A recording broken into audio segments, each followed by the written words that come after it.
Alors pour le test 14, on va utiliser le théorème 14 qui permet de calculer des intégrales dans des fonctions dans le cas de fonctions paires ou impaires, quand il s'agit d'intégrales sur des segments, sur des intervalles qui sont évidemment centrés en 0. Alors avant de passer au test 14, que je vous explique un peu d'où vient le théorème 14, je vous en fais une démonstration rapide. Donc si f est paire, l'intégrale de moins a de f de x dx vaut 0. Alors plaçons-nous dans le cas où f est continue, elle a une primitive et où on calcule l'intégrale, où l'intégrale signifie l'aire sous la courbe.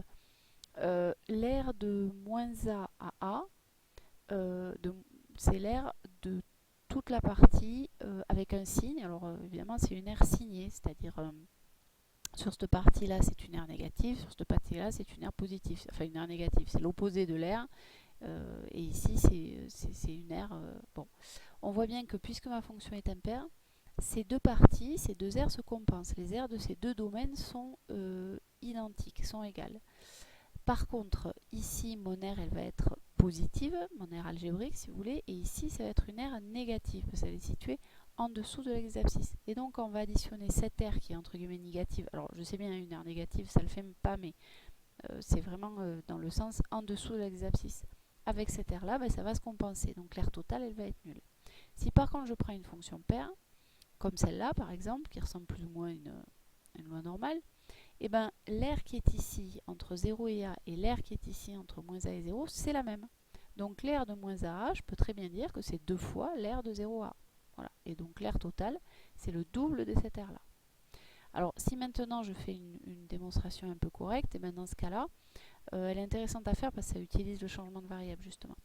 Alors si je veux calculer l'intégrale de moins a à a, de f de x dx. Je vais commencer par séparer mon intégrale entre l'intégrale de moins a à 0, le premier domaine, là où mon intégrale va être négative si vous voulez, plus l'intégrale de 0 à a, là où mon intégrale va être positive. Ça va vraiment correspondre à l'aire. Sur cette partie-là, pour cette première intégrale, je vais faire un changement de variable. Je vais dire t égale moins x. Alors, dans ces cas-là, x, bon, c'est pas très compliqué, c'est égal à moins t. J'écris tout en petit, mais dx sur dt, c'est égal à moins 1. Donc dx, c'est égal à moins dt. Et le changement de borne, alors je ne l'écris pas, je vais le faire directement. Si x vaut moins a, t vaut moins a, c'est-à-dire vaut a. Et si x vaut 0, t vaut 0 aussi. Donc ça nous fait du... Alors j'utilise mon changement de variable. X, ça vaut moins t, donc c'est du f de moins t. Et je remplace le dx par le moins dt, fois moins dt. Seulement, alors ça c'est la première intégrale, je rajoute la deuxième. Seulement, puisque ma fonction est impaire, ce truc-là, f de moins t, c'est moins f de t. Donc ça me fait, alors, l'intégrale de a à 0 de moins f de t fois moins dt, plus l'intégrale de 0 à a de f de x dx.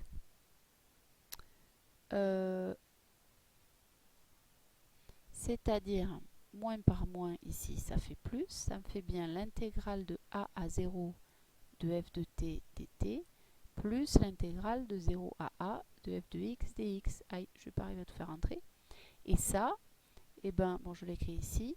L'intégrale de a à 0, c'est moins l'intégrale de 0 à a de f de t dt, plus l'intégrale de 0 à a de f de x dx. Peu importe, les variables elles sont muettes, ça fait bien 0 au final. Voilà. Et ici, ça va être pareil.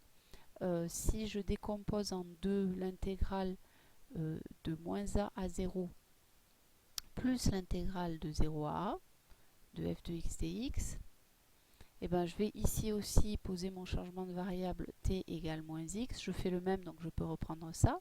Ça me fait l'intégrale de a à 0 de f de moins t fois moins dt.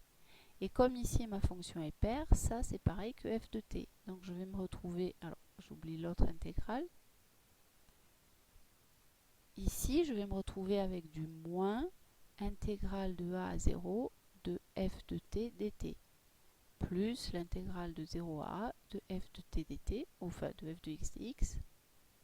Et comme moins l'intégrale de a à 0, c'est l'intégrale de 0 à a, j'inverse les bornes, de f de t dt plus l'intégrale de 0 à de f de x dx, et bien je tombe bien sur 2 fois l'intégrale de 0 à a de f de x dx. Bon, donc vous voyez, ça utilise le changement de variable, ça montre bien que c'est une conséquence, c'est pas très compliqué à faire. Alors maintenant, on va s'en servir pour faire des calculs intégrales. Premier calcul, celle-ci. Alors comme c'est basé sur mon théorème, il faut que je vérifie que ma fonction ici, elle est bien paire ou impaire. Alors je vais l'écrire là, donc je vais définir f de x qui est égal à x racine carrée de x carré plus 1. Alors déjà sur moins 2, 2, donc c'est bien centré en 0 ce truc là, donc je peux bien étudier sa parité. F de moins x, c'est moins x racine carrée de moins x carré plus 1, c'est-à-dire moins x racine carrée de x carré plus 1, puisque moins x le tout au carré c'est pareil que x carré, donc ça fait bien moins f de x. Du coup, f est impaire. Et comme elle est impaire, eh ben, j'en déduis que ça fait 0. Ici. Voilà comment on s'en sert. On n'a plus de calcul à faire, on n'a plus rien à faire. Il suffit de remarquer la parité pour, pof, avoir une intégrale nulle. Pour la suivante, alors là, on demande d'abord de calculer cette intégrale-là, intégrale de 0 à 1 de t carré racine de valeur absolue de t. Alors, dans le cas où t est positif, évidemment, donc cette intégrale, c'est la même que celle-là. Ça, c'est car t est positif ou nul. Alors, pour la calculer facilement, on va passer à une écriture sous la forme d'une puissance. Alors, on pourrait faire une intégration par partie, mais c'est pas très intéressant. Là, il vaut mieux passer sous la forme racine de t, c'est t puissance 1 demi, donc ça fait t puissance 2 plus 1 demi. Autrement dit, t puissance 5 demi dt. Et donc ça se primitive assez facilement. Ça fait donc c'est du x puissance alpha. Donc t puissance alpha plus 1 sur alpha plus 1 entre 0 et 1. C'est-à-dire, je vais le calculer ici, t puissance, alors 5 demi plus 1 demi, ça fait 7 demi sur 7 demi aussi. C'est-à-dire 2 septièmes de t puissance 7 demi entre 0 et 1. Alors en 1, t puissance 7 demi, ça fait 1. Et en 0, ça fait 0. Donc il nous reste 2 septièmes de 1 moins 0. Donc 2 septièmes. Et ça nous permet de calculer l'intégrale de moins 1 à 1 de t carré racine de valeur absolue de t. Alors pourquoi il a fallu mettre la valeur absolue? Tout simplement parce que sur 0, 1, c'était pas la peine, mais sur moins 1, 1, oui, parce que sur moins 1, 0, sinon, si on ne met pas la valeur absolue, t est négative, je ne peux même pas la définir. Donc le fait de rajouter la valeur absolue permet de me dire que ma fonction, déjà, elle est définie sur moins 1, 1. Donc si je prends f de t égale t carré racine de valeur absolue de t, donc elle est bien définie sur moins 1, 1. Et si je calcule f de moins t, j'obtiens moins t au carré racine de valeur absolue de moins t, ce qui nous fait moins t au carré, c'est pareil que t carré, et racine de valeur absolue de moins t, c'est pareil que racine de valeur absolue de t, pardon. Et donc ça fait f de t. Autrement dit, ma fonction cette fois, ici, elle est paire. Donc si elle est paire, c'est pareil que 2 fois l'intégrale de 0 à 1 de t carré racine de valeur absolue de t. C'est-à-dire 2 fois celle que j'ai calculée juste avant. 2 fois 2 septièmes, donc 4 septièmes. Donc ça permet d'économiser des calculs d'intégrale assez vite en fait.